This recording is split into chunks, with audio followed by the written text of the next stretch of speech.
You can't explain it exactly, but there's this feeling that follows you. Quiet, persistent, like a low hum you can't turn off. Everyone around you seems to be moving forward, getting the job, the relationship, the apartment, the version of life that looks like it's supposed to look. And then there's you. Not failing, not broken, just not where you thought you'd be. And the worst part? You can't even point to what's wrong. Everything is technically fine, but something inside you keeps whispering that you're late, that you missed something, that somehow, without even realizing it, you fell behind. That feeling has a name, but it's not a diagnosis. It's not a flaw in your character. It's one of the most common, most quietly painful experiences of modern life. And almost nobody talks about it honestly. So, let's talk about it. Somewhere along the way, you picked up a timeline. You didn't choose it consciously. Nobody handed it to you with a warning label, but it got inside you anyway. By this age, you should have this. By this point, you should feel this.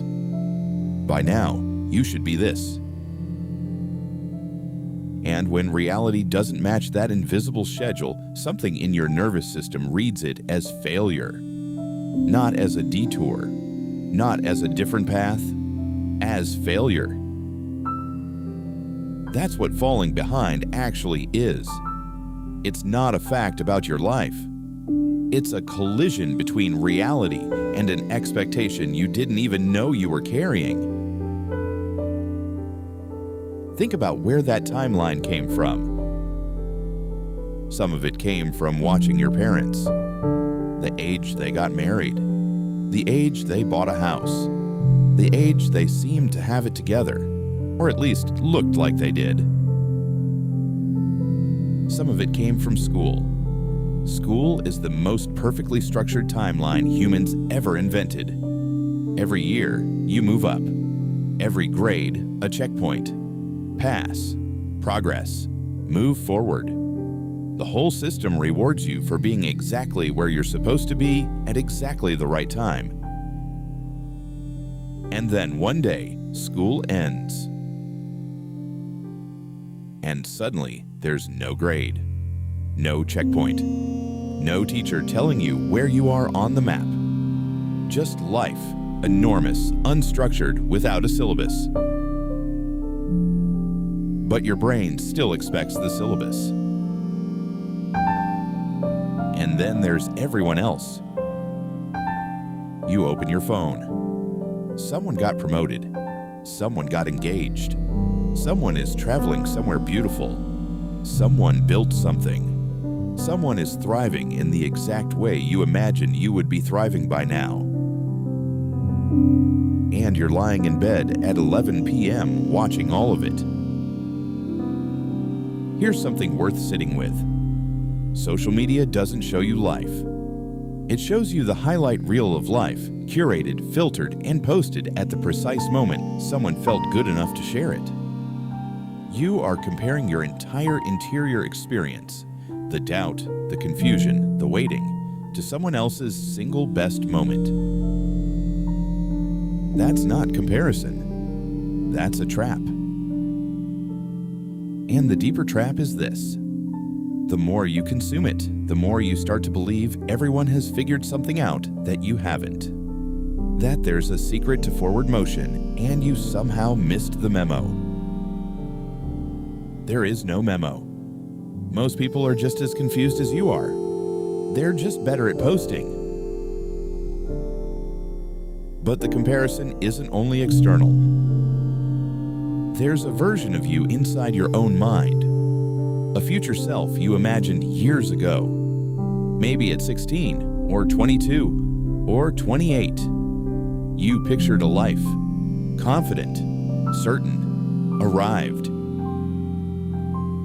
And every year that passes where you don't feel like that version of yourself, the gap widens, and the internal pressure builds. This is one of the strangest forms of pain a person can feel. You're not grieving something you lost. You're grieving something that never existed, a future that was always just imagination.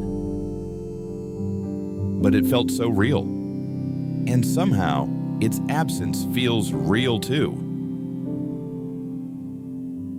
Here's a psychological truth that doesn't get said enough. Achievements don't fix this feeling. You've probably already noticed it. You reached something you were working toward.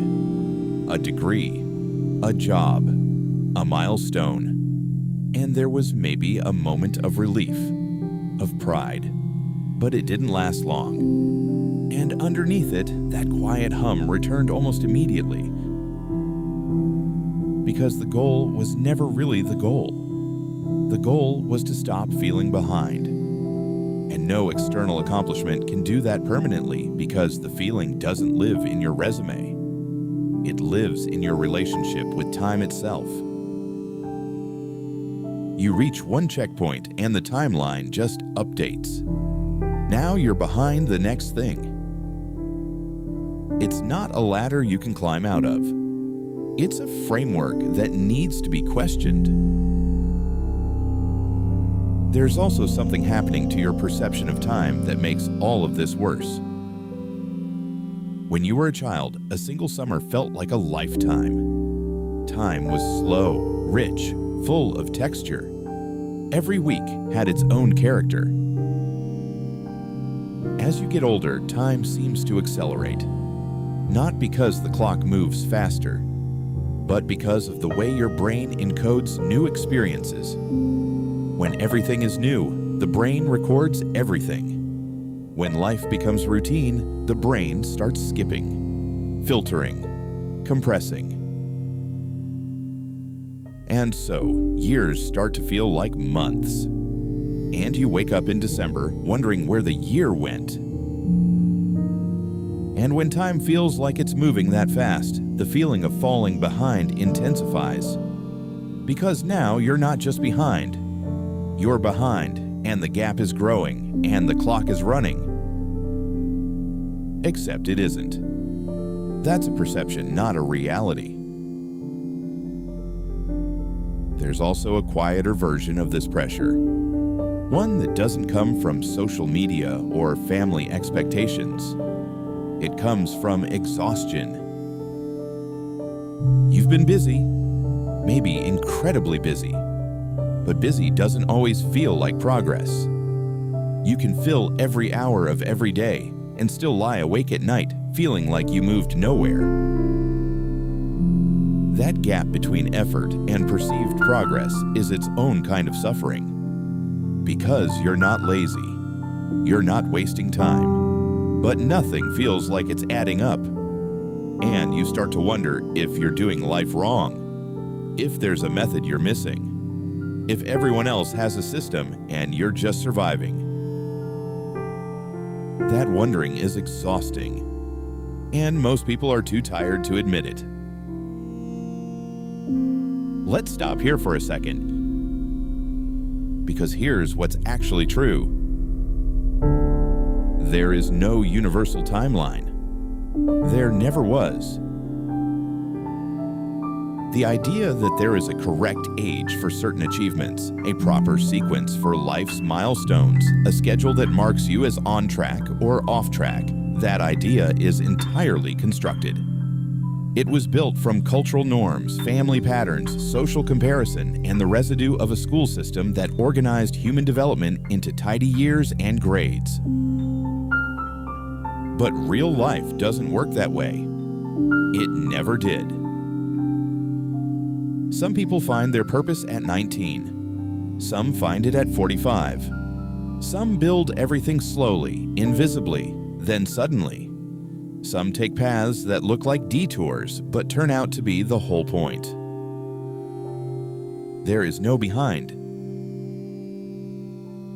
There is only your life, moving at the pace your life moves, shaped by circumstances and choices and timing that nobody else has experienced in exactly the same combination. The timeline you've been measuring yourself against, it was never yours. You inherited it, absorbed it, let it become the ruler by which you measured your worth.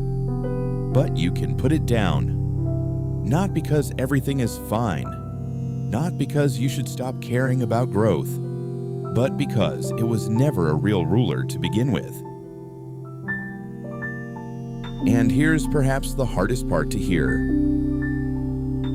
A lot of the pressure you feel isn't even your own pressure. It's your parents' unfinished dreams. It's a culture that equates productivity with value. It's an algorithm that profits from your insecurity. It's a world that rewards visible success and makes invisible progress feel like no progress at all. You've been living inside someone else's definition of a life well lived, and measuring yourself against a finish line you didn't choose in a race you never actually agreed to run. So what do you do with that? Not sprint harder, not hustle through the anxiety, not paste motivational quotes over the feeling until it's quiet. Just notice it. Notice when the "I should be further by now" thought appears. See it for what it is, a reflex, a learned pattern, a ghost of a timeline that was never real. And then ask yourself a different question. Not, am I where I'm supposed to be? But, am I moving in a direction that means something to me? That question doesn't disappear the anxiety overnight, but it points you towards something true, something that belongs to you. Time is passing. That part is real. But you are not falling behind. You are living a life that doesn't fit neatly into someone else's idea of what a life should look like by now. And maybe, just maybe, that's not a problem to be solved. Maybe that's exactly where you were always supposed to be.